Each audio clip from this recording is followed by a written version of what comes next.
Ótimo, excelente. Vamos aguardar uns minutinhos para a ministra Cristina. Sim, eu falei com ela, ela já vai ficar disponível, ministro Douglas. Boa tarde. Boa tarde, doutor Celso. Vai dar certo, pessoal.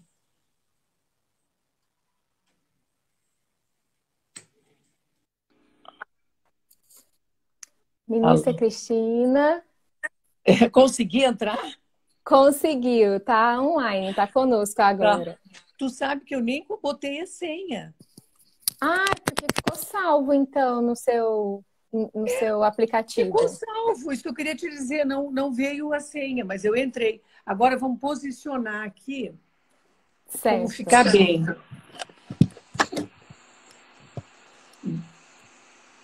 Eu acho que mais em pé, né? Tu Assim me tá diz a ótimo, menino. altura. A Tá altura tá excelente boa? assim. Tá? Tá ótimo, tá Então, ótimo. ótimo. Podemos Então, deixa. começar então? Claro, podemos começar. Ah, que bom. Deixa eu ver aqui. Ou só para não ter risco de cair durante a. Isso aqui não está muito. Tem que botar um pezinho aqui, peraí. Não, com certeza, vamos aguardar. Aqui, tá. A todos que estão entrando, sejam bem-vindos. Nós já vamos começar nosso bate-papo. É. Aqui. Só uma coisa aqui. Eu tenho que botar um peso maior aqui atrás para não ter risco. Isso também leve. É que eu não posicionei antes, que eu não sabia a altura, mas agora eu vou conseguir aqui firme. Não. Não, perfeito. Eu botei um peso atrás para não cair durante a conversa.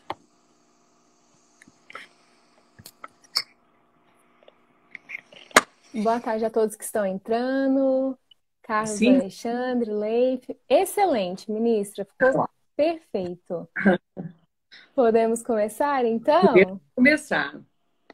Bom, ministra Cristina, é uma honra muito grande para nós do IGT receber a senhora que tão gentilmente aceitou o nosso convite prontamente para que pudéssemos falar nesse espaço aqui que é público e é maravilhoso poder contar com a sua presença. Ministra Cristina Peduzzi é presidente do TST e é uma honra muito grande para nós podermos falar um pouco sobre esse momento de pandemia, de tantos desafios. E eu gostaria de ouvir um pouco a senhora para poder se apresentar para o pessoal. Boa tarde, noite, né? Que nós já estamos no final do dia. Sara, eu fico muito honrada por receber o convite e participar desse debate que você promove, né, desta live como presidente do Instituto Goiano do Trabalho, e também cumprimento o meu querido colega, que é o vice-presidente do Instituto, o ministro Douglas Alencar Rodrigues, e todos aqueles que nos ouvem, todos os integrantes do Instituto. E com muito prazer espero aqui poder colaborar um pouco, esclarecendo, né, tópicos e debatendo alguns temas de interesse do Instituto, de todos aqueles que nos ouvem, dos filiados ao Instituto. Tá certo. Muito obrigada, ministra. E, ministra Cristina, diante desse cenário pandêmico, esse cenário de ineditismo que vivemos hoje no universo, e o direito do trabalho é profundamente impactado por isso, quais seriam os principais desafios que a Justiça do Trabalho enfrenta atualmente? Bom, você me pede para falar sobre os tempos de coronavírus, né? Os Sim, desafios, porque desafios sempre nós temos. E veja que no campo do direito do trabalho, o grande desafio que nós estamos enfrentando nos últimos tempos é a revolução tecnológica, né? A chamada quarta revolução industrial, que tem produzido transformações sensíveis no mundo do trabalho, no modo de prestação do trabalho, no sistema produtivo, enfim, no sistema econômico.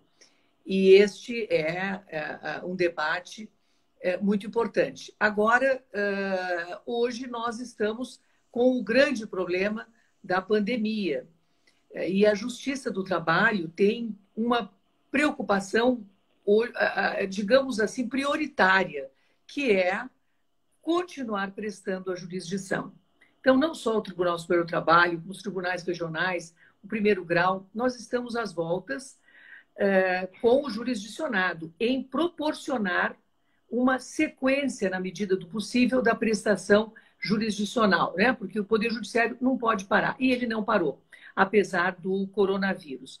Nós, por meio de atos sucessivamente ajustados, no curso desses primeiros 40 dias, buscamos assegurar, primeiro por meio das sessões virtuais e depois por meio e hoje, né, já por meio das sessões telepresenciais, nós estamos buscando assegurar os princípios constitucionais, né, no processo, do devido processo legal, do contraditório, né, do direito de defesa, em todas as instâncias.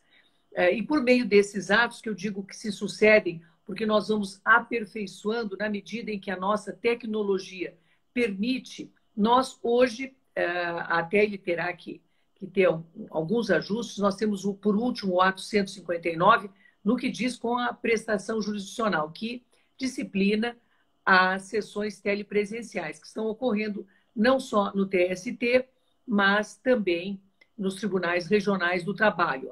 O nosso ato regula as sessões telepresenciais no TST.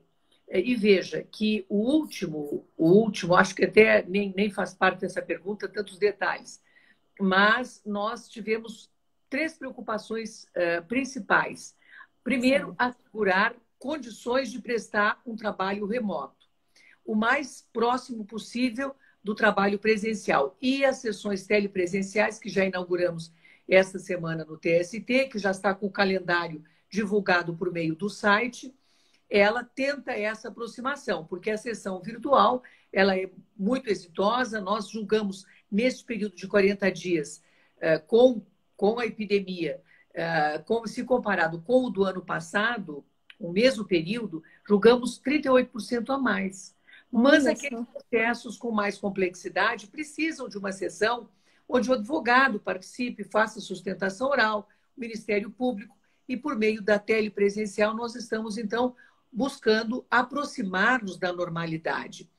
E também no primeiro grau, que o último ato, que foi editado ainda essa semana, ele ajustou a questão dos prazos processuais, que estavam há 40 dias suspensos, porque havia necessidade de os advogados, especialmente, se ajustarem, né, a essas novas modalidades telemáticas, né, de comunicação. Sim. E as secretarias, os serviços judiciários também precisavam se adaptar, o próprio Ministério Público. Enfim, foi um período em que os prazos processuais estiveram suspensos, mas voltarão a fluir a partir do dia 4 de maio.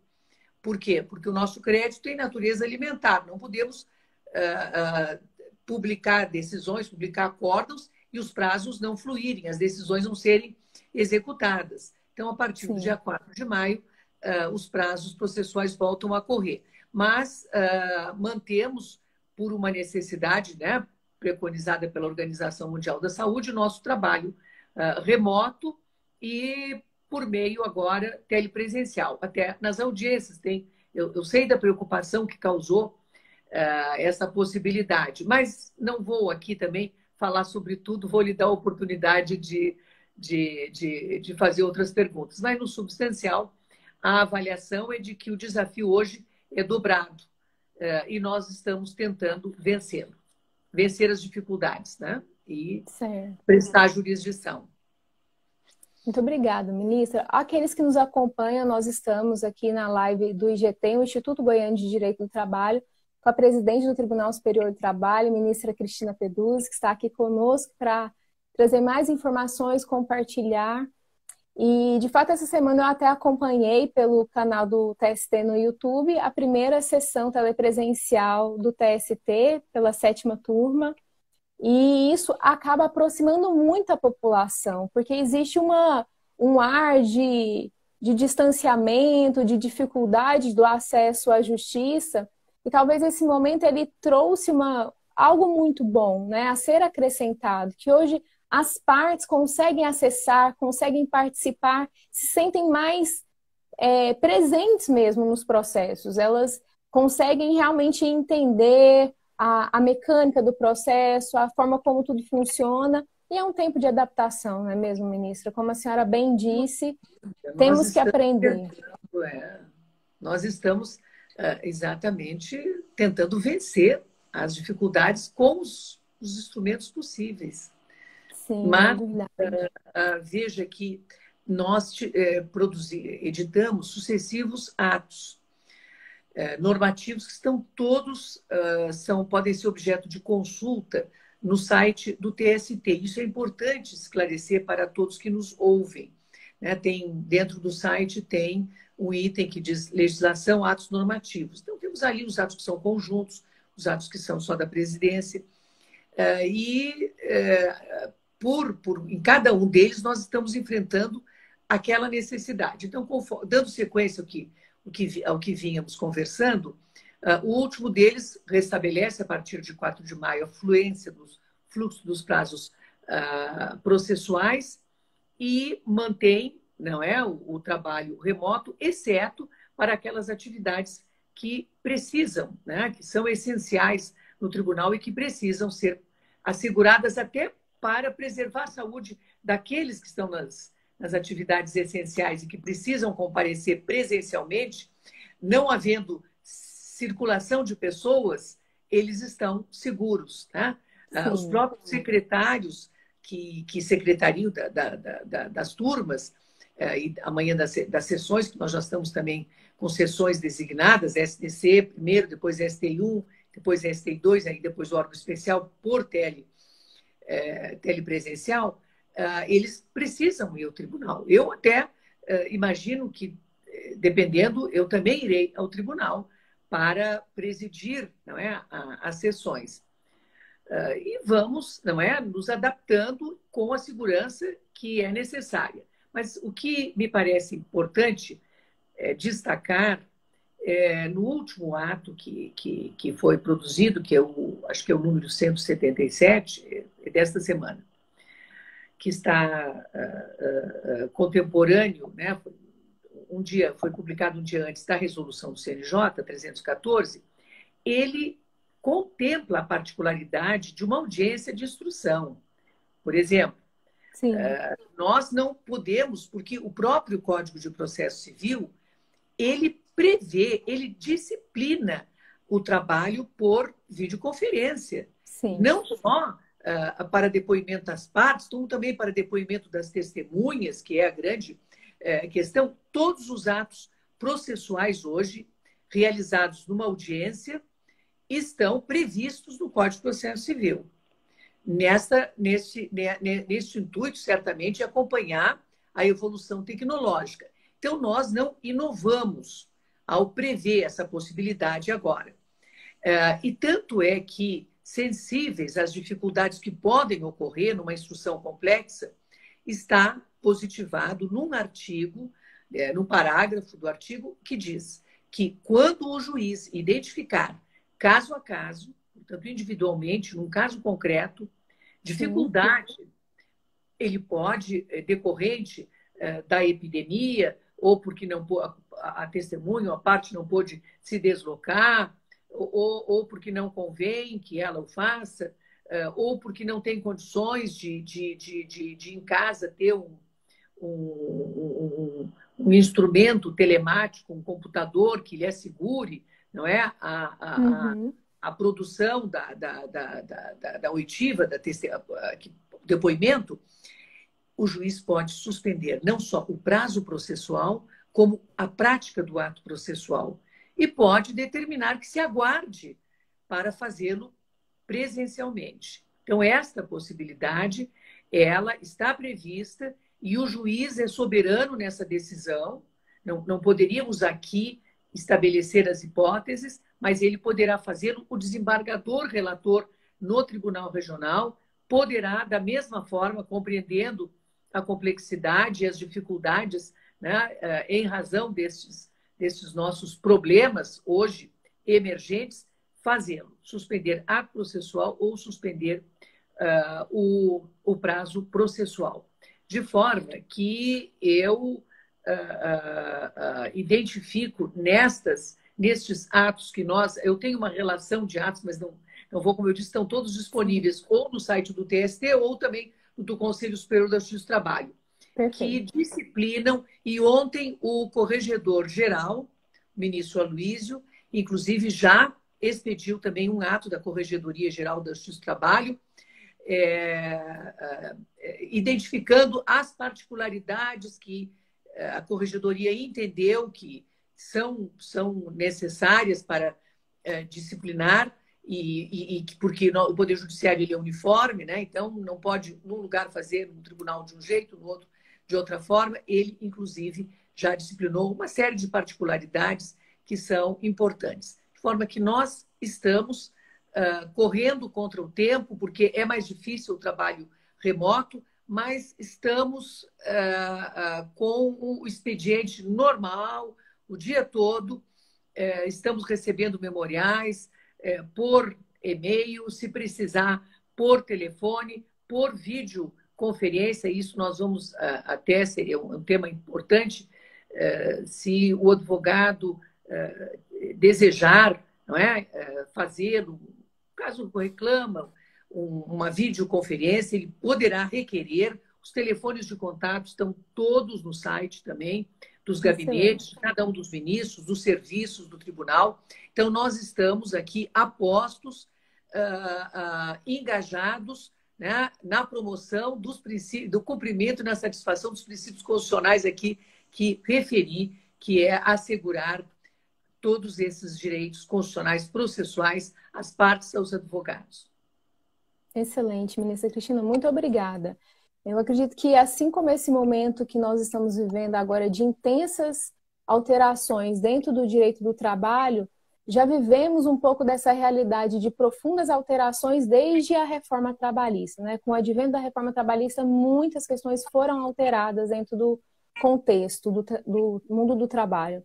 E o custeio das organizações sindicais foi frontalmente atingido nesse sentido com a reforma trabalhista. E vivemos hoje, no meio dessa situação de pandemia, um momento em que há uma necessidade de verificar sindicatos fortalecidos, atuantes, junto aos trabalhadores, às empresas também. O que a senhora pensa a esse respeito, sobre a importância dos sindicatos, com a mudança da reforma trabalhista?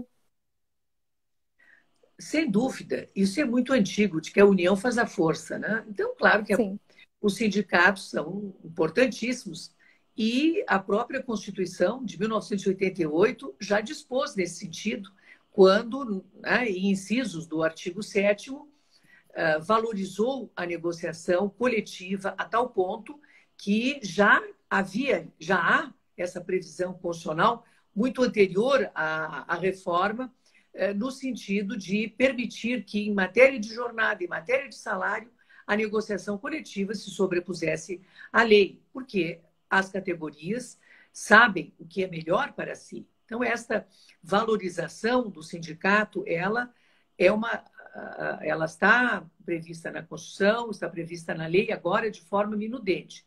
E o que a reforma trabalhista fez? Eu digo que o principal foco da reforma trabalhista foi a valorização da autonomia coletiva e individual da vontade, mas especialmente a coletiva, porque no artigo 611, né, na letra A, que foi introduzido, estão discriminadas todas aquelas hipóteses relacionadas substancialmente com jornada e com salário, mas também outras hipóteses ali discriminadas em que é possível negociar com força de lei. Por quê? Porque se pode dispor até contra a lei ordinária. E no artigo, na letra B, em sequência, identifica todos os dispositivos, todas as hipóteses que estão previstas na Constituição em que não é possível negociar. Então, nunca se poderá nem a lei, nem a negociação coletiva ou individual poderá contrariar a Constituição em momento nenhum, quer em momentos de normalidade ou de excepcionalidade, nós temos que cumprir a Constituição. Mas em relação à lei ordinária é possível. O exemplo é a redução do intervalo entre a jornada, que pode ser benéfico para o trabalhador, então vamos reduzi-lo para meia hora.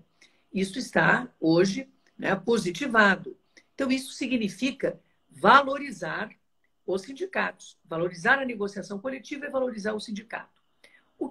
Qual é o dispositivo que talvez você tenha se referido, que foi, inclusive, afirmado constitucional pelo Supremo Tribunal Federal, que suprimiu, né, a contribuição sindical obrigatória.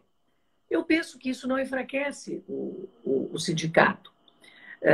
Nós temos duas hipóteses, né, possíveis, o pluralismo e a unicidade.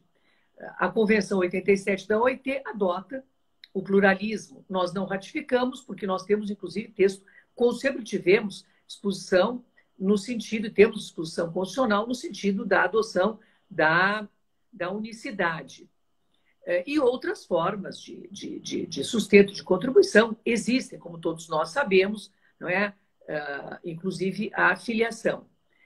E essas duas modalidades, acho que ambas importam no fortalecimento, independente de qual, hora, vez por outra, se sustenta. Não, mas seria melhor. Eu não sei, ambas têm vantagens e ambas se revelam, né? Porque países adotam, na Europa, preponderantemente, é o pluralismo, mas o próprio pluralismo pode acabar gerando uma unidade. Sim. Que é o caso, por exemplo, da Alemanha. Nós temos vários sindicatos, mas aquele que é mais representativo, ou seja, aquele que se projeta mais dentro da categoria, acaba angariando, não é, toda a filiação dos integrantes, não é, de determinada categoria profissional. Então, nós temos uma unidade sindical que é espontânea, que não é imposta por lei, como nós temos aqui a unicidade, que não comporta, não é, dupla representação dentro da mesma base, da categoria dentro da mesma base territorial. Em ambas as situações, eu penso que a representação sindical está valorizada.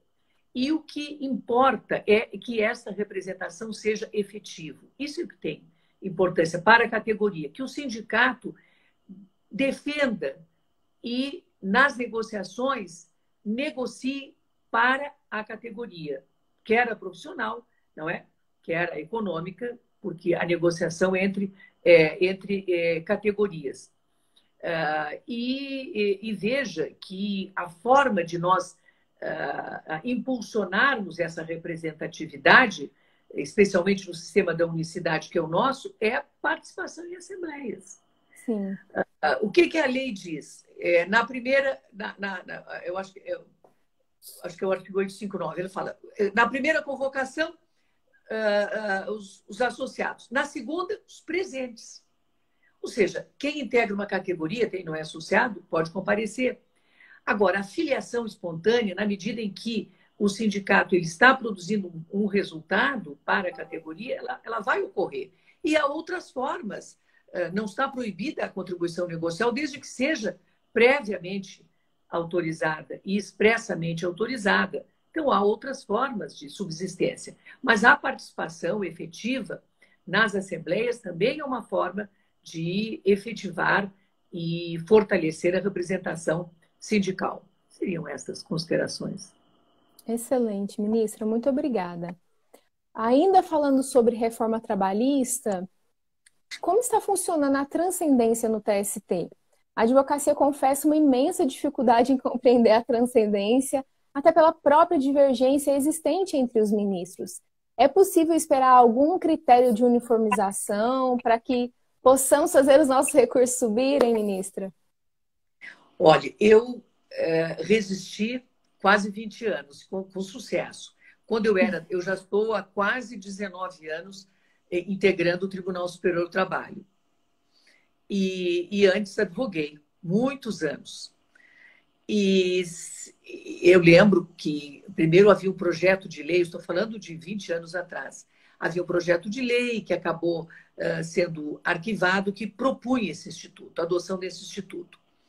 Mas havia, e eu era combativa contra a adoção do instituto, como advogada, acabou que foi até arquivado o projeto de lei. Mas naquela última medida provisória que se perenizou, foi introduzida a possibilidade, né? Foi introduzida na CLT o instituto, mas vinculou a regulamentação vinculada à vontade do TST. O TST teria que disciplinar. E durante esse período todo, o TST, exatamente por essas dificuldades que você apontou, então, quando eu ingressei no TST, meses depois, já veio essa medida provisória. E eu lá batalhei sempre contra a regulamentação. E fomos vencedores, não regulamentamos pelas dificuldades que identificávamos Sim. para a sua implementação. Mas aí veio a reforma, e aí positivou, colocou na lei. E como a competência funcional do Tribunal Superior do Trabalho, ela está disciplinada por lei ordinária, e não no texto constitucional, a competência material da Justiça do Trabalho está prevista na Constituição, mas a competência funcional do TST não está. Então, nós temos agora tivemos que adotar, porque a lei dispôs e ela própria identificou quais os critérios, né, que o TST não fez, né, pelas dificuldades que nós hoje podemos afirmar eram procedentes.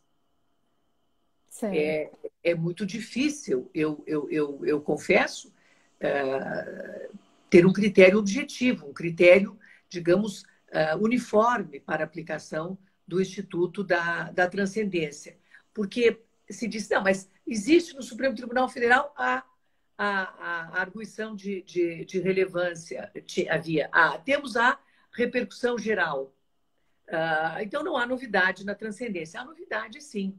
A repercussão, o Instituto da Repercussão Geral é completamente diferente deles se aproximam até, ou pode se aproximar, o incidente, no plano do TST, o incidente de recurso repetitivo e o incidente de decisão de competência. Por quê? Porque tem efeito vinculante e produzem uma tese que será aplicada pelas instâncias ordinárias.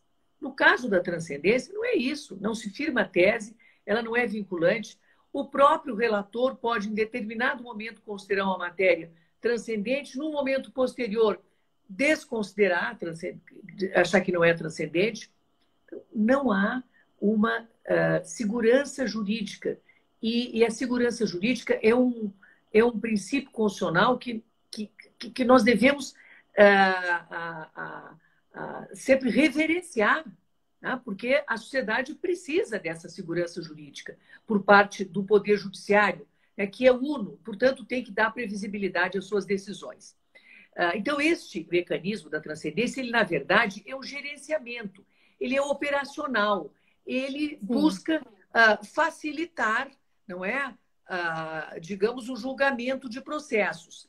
Tanto é assim que nós temos, foi arguída pela 7ª turma, um incidente de inconstitucionalidade que está sendo processado, não do Instituto da Transcendência, mas do trânsito em julgado imediato ao despacho de intranscendência no agravo de instrumento, porque só se assegura a interposição do agravo no recurso de revista, né? Para submeter à turma o juízo de intranscendência. Mas, no agravo de instrumento, a decisão, segundo a CLT, é definitiva.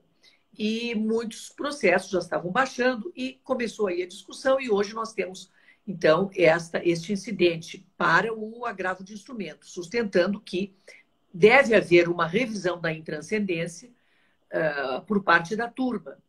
E a inconstitucionalidade residiria exatamente na definitividade da decisão monocrática que afirma a intranscendência no agravo de instrumento. E em relação ao recurso de revista, nós temos a possibilidade de revisar pela turma. Mas veja, os critérios econômico, político, não é? Social e jurídico, eles envolvem uma subjetividade que gera essa instabilidade na jurisprudência. Por quê? Porque econômica depende do valor. Um ministro pode considerar 50 mil um valor suficiente para a repercussão econômica, outro não.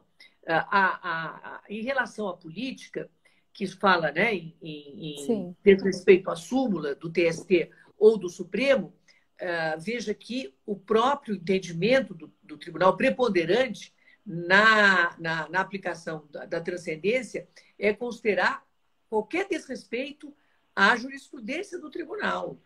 Há uma jurisprudência firmada, independente de ela estar sistematizada em orientação jurisprudencial ou súmula. Então, é uma abertura. No tema social, está lá a postulação do reclamante vinculada a direito social reconhecido pela Constituição.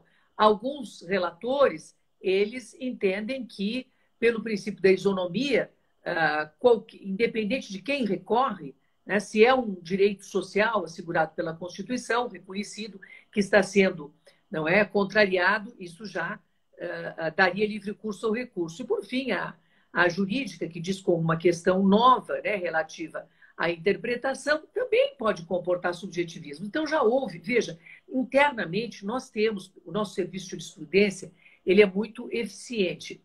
E os ministros têm como consultar os precedentes sobre determinada matéria. Então, responsabilidade subsidiária, assédio moral, nós temos lá um conjunto de decisões dos relatores, das turmas, sobre transcendência nesses temas.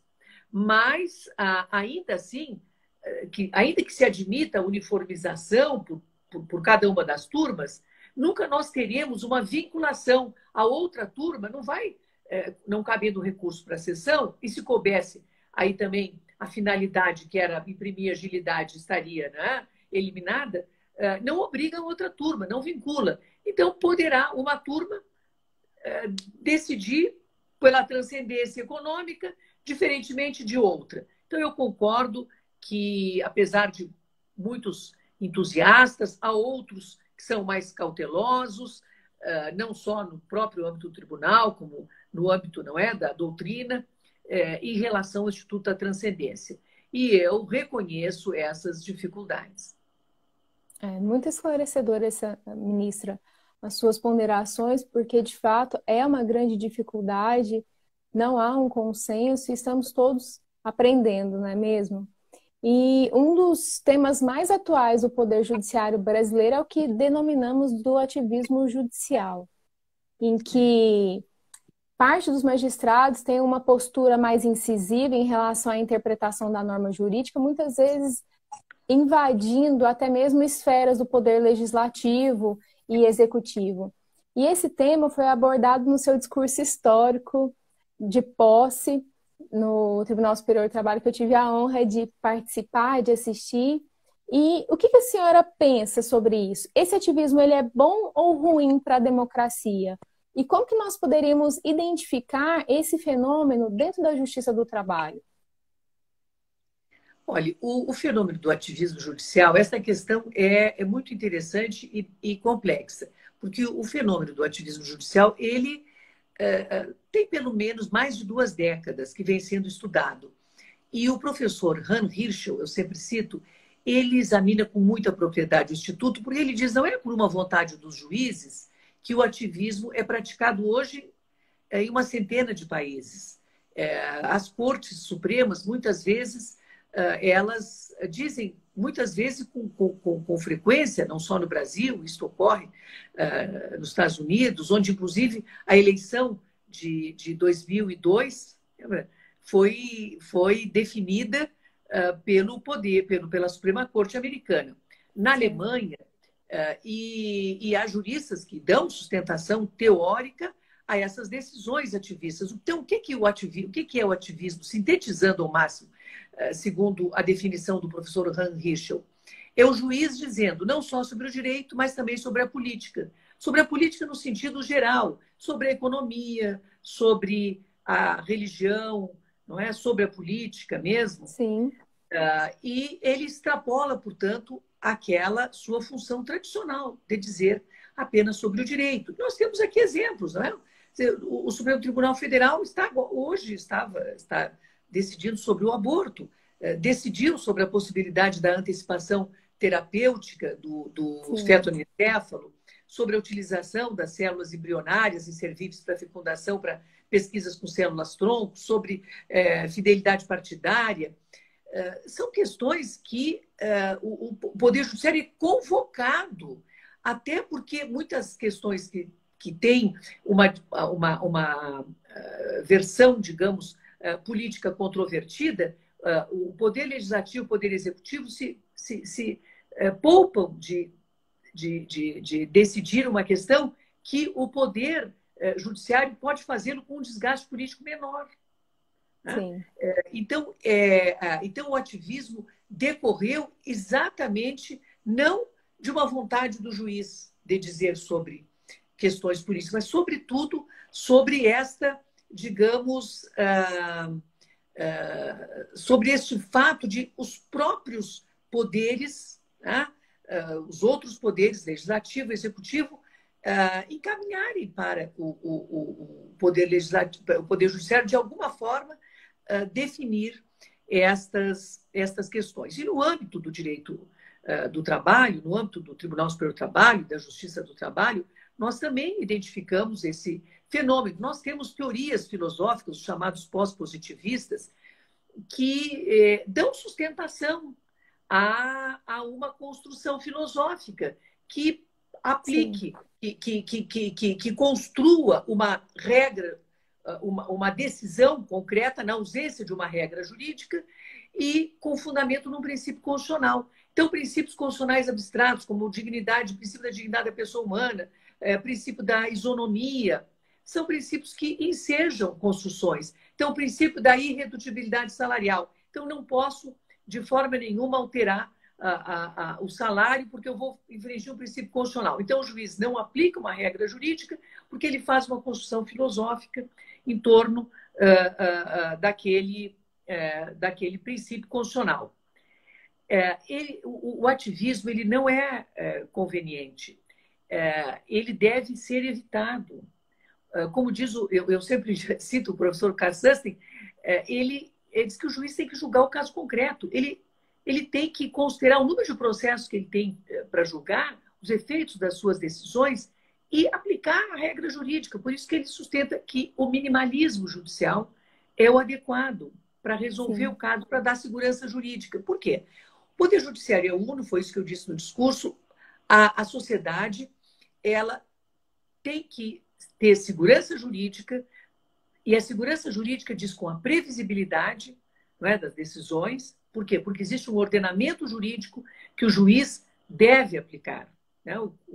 A finalidade do Poder Judiciário é resolver. Ele pode conciliar, e hoje, né, a conciliação é uma forma tão importante quanto a resolução judicial, mas se não for possível a conciliação, a resolução judicial é dever. Eu não posso deixar de julgar uma causa, eu tenho que julgar. Pode ocorrer de não existir uma regra jurídica, tá? E eu ter que, juiz, construir. Devo construir dentro da previsibilidade e sempre orientado pela segurança jurídica que as decisões devem assegurar a sociedade, né? Porque o Poder Judiciário ele promove equilíbrio e paz social. Nesse contexto é que eu penso que o ativismo ele não é uma alternativa, e sim o minimalismo me parece que deve ser praticado. E vou lhe dar um exemplo que é muito recente, que diz com o Covid. Dois processos que mantive em deferir os pedidos de desconstituição das liminares, casos muito interessantes, que um deles era uma liminar que garantiu aos carteiros que fazem entregas de correspondência e que lidam com o público. Está travando um pouco o vídeo da ministra. Vamos aguardar aqui só um minutinho. Então, se assegurou por meio de liminar. Foi restabelecida a conexão? Foi restabelecida agora, Foi? ministra. Se a senhora puder repetir, Vamos ver. que deu uma travada, Acho que é ficamos sem conseguir ouvi-la. agora. Agora Voltou? voltou. Sim, se a senhora puder Ai, que repetir, por bom. gentileza. Então, eu vou repetir. Então, um exemplo muito interessante. Vocês estão ouvindo? Estamos. Agora está perfeito. Foi um pedido de suspensão de uma liminar, que eu indeferi, porque fora deferida uma medida liminar para assegurar aos empregados dos Correios que lidam com o público externo e entregam correspondência e que estão, portanto, né, em situação de risco, se assegurou o fornecimento dos EPIs, máscaras, luvas, pratos, talheres e copos descartáveis. Isso não é ativismo. Por quê? Porque o próprio artigo 157, inciso 1 da CLT, obriga as empresas, não é, a cumprir e a fazer cumprir as normas de segurança do trabalho. Então, o fornecimento de um equipamento que a Organização Mundial da Saúde afirma necessário, o juiz deve assegurar. Ele tem que, ele tem que determinar que a lei seja cumprida. E um outro processo também, que diz com o Covid, era dos pessoal de saúde, de hospitais do Rio de Janeiro. Eles conseguiram uma liminar para terem preferência para fazerem os testes do Covid. E foi assegurado por liminar. Nós aqui mantivemos a liminar. Eu mantive a liminar, indeferi o pedido de suspensão. Por quê? Porque eles estão trabalhando na linha de frente. Como Exatamente. Eles têm direito a esse mecanismo de defesa. Isso é equivalente a um equipamento de proteção individual. Então, existe uma prudência que envolve a interpretação da lei, critérios de ponderação, que nós, sem dúvida, consideramos, mas sempre, né, tendo presente as regras jurídicas que devem ser aplicadas. Excelente, ministra. Excelentes considerações, de fato. É importante entender o caso concreto, né? E realmente adaptando de acordo com o que disciplina a norma. E aos que estão nos ouvindo, nós estamos aqui numa live com a presidente do TST, a ministra Cristina Peduzzi, e falando agora também ligado ao Covid-19, recentemente o Supremo Tribunal Federal julgou a ação declaratória de inconstitucionalidade 6363, que conferiu validade aos acordos individuais realizados entre empregados e empregadores, validando assim a medida provisória 936 na íntegra. No seu entendimento, ministra, essa postura, essas regras conforme estabelecidas, elas são adequadas ou elas merecem críticas? Bom, no caso da decisão do Supremo Tribunal Federal, que não referendou, né, a liminar que fora inicialmente deferida, eu digo que Roma locuta, causa finita. Né? Nós já temos a posição do Supremo Tribunal Federal. Mas eu, antes mesmo da decisão, eu pensava exatamente da forma como veio, não é, a ser julgado. Nós não temos qualquer conflito com a Constituição na disciplina da medida provisória, porque ela assegurou uma opção. Ela não impôs a alteração contratual, ela assegurou o empregado que percebe até 3 mil e poucos reais e aquele que recebe mais de 12 mil tantos reais, e nessa faixa, quem teve uma redução de apenas de até 25%, assegurou o direito de optar pela redução da jornada correspondentemente à redução do salário, preservado o valor do salário hora. O empregado poderia ou não aderir a essa modalidade. Sim. E está na exposição de motivos que nós vivemos um momento de excepcionalidade e, em nome da preservação dos empregos, se estabeleceu essa opção pela percepção de um benefício social que, em relação a essa primeira categoria, que percebe até R$ 3.123, é complementada de uma forma que praticamente nem há quase redução salarial, porque se toma como base, né, o salário-desemprego e se estabelece Isso. essa complementação por meio desse bônus social.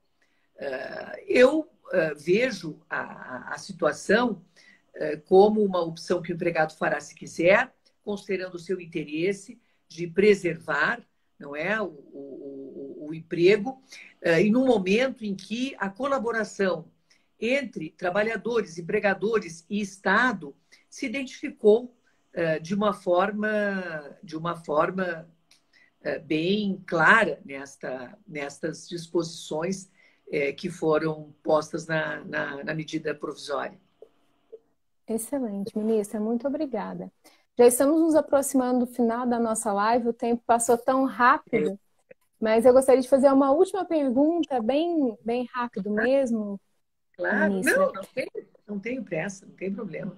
Sim, Que pode fazer. ótimo. Muito obrigada. Vamos então aproveitar, né? Mas entre as medidas provisórias que foram editadas agora durante esse tempo de enfrentamento da pandemia, tivemos também a medida provisória 927, que possibilitou a antecipação das férias individuais e também as coletivas por parte dos trabalhadores, com o pagamento posterior e também mediante um isolamento, uma fruição parcial, porque diante dessa quarentena, ninguém pode sair, ninguém pode realmente ficar dentro de casa. A senhora avalia como essa questão das férias, dentro desse contexto, o que seria um alvo também de críticas, essa possibilidade ou não? Também em relação à medida provisória 927, foi ajuizada uma ação, uma ADIM no Supremo, e o ministro Marco Aurélio indeferiu a medida liminar. O que diz a exposição de motivos da medida provisória 927? Invoca a situação de pandemia, a lei geral, que foi editada, e o próprio decreto legislativo número 6, que foram editados precedentemente, a revelar que nós não vivemos momentos de normalidade. Nós vivemos um momento excepcional. E por isso é que ela, equiparando a medida provisória, segundo a exposição de motivos, à situação de força maior, invocando expressamente o artigo 501 da CLT, ela adotou providências para minimizar, não é, os impactos econômicos dessa crise, que é uma crise sanitária, para preservar os empregos, garantir os empregos. Tanto que ela foi até além, ela prevê a possibilidade de antecipação de férias e feriados, exceto os religiosos e as férias futuras, por decisão unilateral do empregador. Até porque é o empregador que define o período de férias do empregado. Ela aqui, claro, reduziu o período, né, de aviso e determinou que o pagamento se fizesse na forma da CLT, até 5 dias após, não é, o mês vencido. Agora, férias... Então, isso é uma necessidade que a situação excepcional impôs. Foi uma forma de estimular, digamos, a continuidade das atividades, porque muitas atividades estão encerradas. Quem vive de aluguel deve estar sofrendo muito, porque eu ouço as pessoas dizerem, olha, não tenho mais aluguel, o meu inquilino fechou a atividade, encerrou a sua atividade. Exceto, né? Então, essas pequenas atividades e até médias atividades, elas, a tendência seria fechar, até porque não tem, até por uma obrigação agora de não funcionar, porque o isolamento impede que um comércio funcione, que uma indústria funcione, a não ser as essenciais, né? As atividades que são consideradas essenciais. Então, foi nesse contexto que se disciplinou a possibilidade, e inclusive prevendo para as férias futuras e para os feriados religiosos, aí sim, não é, a anuência do empregado, se fez uma previsão de suspensão.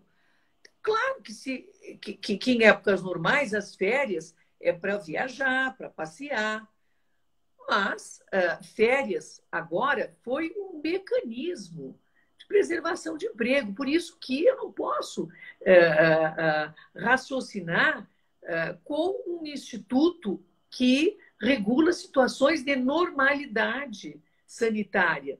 Agora, nós vivemos, então é um momento, eu digo, repito, né, que já falei, de dar as mãos, não é? Empregador, empregado, Estado, para que